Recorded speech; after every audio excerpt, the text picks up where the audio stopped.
Hello बच्चों, चलिए प्रश्न को देखते हैं। प्रश्न है 0.050 मोलर HCl के 20 ml को 0.10 मोलर बेरियम हाइड्रोक्साइड के 30 ml के साथ मिलाने पर प्राप्त विलयन में OH माइनस होगी। विकल्प है 0.10, विकल्प बी 0.40 मोलर, विकल्प सी 0.050 मोलर और विकल्प डी 0.12 मोलर।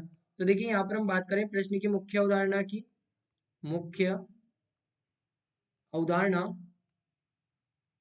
मुख्य अवधारणा। देखिए यहाँ पर जो हमारे पास में HCl है, इसमें H प्लस की सांद्रता कितनी है? तो इसमें H प्लस की सांद्रता 0.050 मोलर है। वहीं पर यदि हम बेरियम हाइड्रोक्साइड की बात करें, बेरियम हाइड्रोक्साइड, तो बेरियम हाइड्रोक्साइड में OH माइनस आयन की सांद्रता कितनी है? ये यहाँ पर 2OH माइनस है। तो ये कितना हो जाएगा हमारे पास में? 2 इंटू 0.10 मोलर। ये हमारे पास में OH माइनस की सांद्रता हो जाएगी। अब यहाँ पर ध्यान दें, जब हमें अम्ल व क्षार दिया गया है तो हम क्या करेंगे, हम इसको इस प्रकार से यहाँ पर लिख सकते हैं M1V1। अब देखिए यहाँ पर हमें ये याद रखना है, हमसे क्या पूछा गया? प्राप्त विलयन में OH माइनस की सांद्रता। OH माइनस आयन की सांद्रता पूछी गई, इसका मतलब है कि OH माइनस अंत में बच रहा होगा। और दूसरा हम यहाँ से भी समझ सकते हैं कि इनकी सांद्रता देखकर कि जो OH माइनस है हमारे पास में वो अधिक है, तो यहाँ पर ही होगा क्षार। और अम्ल की हम जब बात करेंगे तो यहाँ पर ये हो जाएगा M1V1 minus M2V2 is equal to M solution into V solution. अब अंत में हमारे पास में क्या बचेगा? OH माइनस बचेगा, ये हमें पता पड़ गया क्योंकि पूछा भी OH माइनस ही है। और यहाँ पर बेरियम हाइड्रोक्साइड की सांद्रता भी अधिक है, तो बचेगा अंत में क्या हमारे पास? OH minus.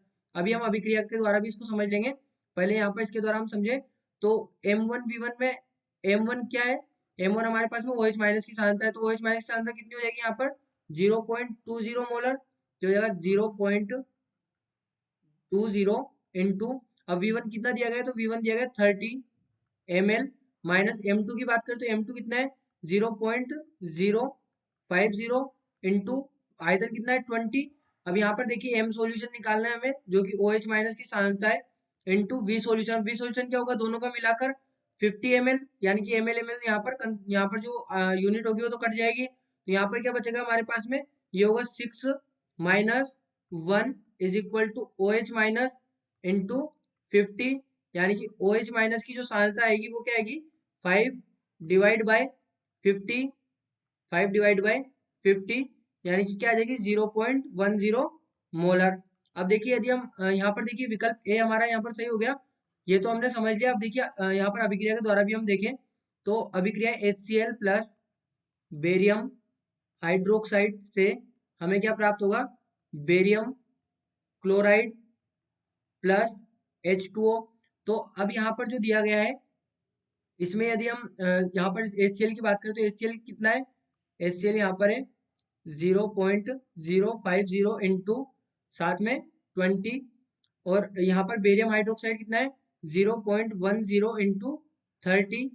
और यहाँ पर अब हमारे पास में शुरुआती सांद्रता तो इनकी 0 थी। अब यहाँ पर देखिए ये हो गया 1, ये हो गया 3। तो यहाँ पर ये इनकी शुरुआती सांद्रता की बात करें तो शुरुआती सांद्रता तो 0 ही है। ये यहाँ पर शुरुआती शुरुआती अब जब अभिक्रिया होगी तो अभिक्रिया होने के दौरान यहाँ पर देखें हमारे पास में कितना यहाँ पर ये यूज होगा। तो ये हम देखेंगे अभिक्रिया को बैलेंस करके। तो अभिक्रिया को जब बैलेंस करेंगे तो यहाँ पर ये होगा 2HCl और जल के अणु कितने हमें प्राप्त होंगे? ये हमें प्राप्त होंगे 2H2O। तो यहाँ पर देखिए यहाँ पर ये क्या होगा? हम इसको रस समीकरण विधि से डिवाइड करेंगे तो ये होगा 1/2। और यहाँ पर ये शुरुआती सांद्रता तो 1 थी और इसकी कितनी थी? इसकी 3 थी। अब यहाँ पर देखिए ये हो जाएगा 1/2 और ये यहाँ पर 3 रहेगा क्योंकि इसकी रस समीकरण मिति 1 है। अब यहाँ पर इसके 0.5 यदि मोल है तो इसके भी 0.5 मोल ही यूज होंगे, यानी कि जब अभिक्रिया होगी तो ये कितना बचेगा? 0। और ये कितना बचेगा? 2.5 मोलर, या फिर कहें कि मिली मोलर। और ये हमारे पास में कितना हो जाएगा? 0.5 मिली मोलर। और ये भी कितना हो जाएगा? 0.5 मिली मोलर। ये हमारे पास में यहाँ पे इसकी सांद्रता हो जाएगी। तो ये हमारे पास में क्या बचा? बेरियम हाइड्रोक्साइड बचा। तो हम इन्हें यहाँ पर वही कहा था कि हमारे पास में अंत में क्या बचेगा? बेरियम हाइड्रोक्साइड बचेगा।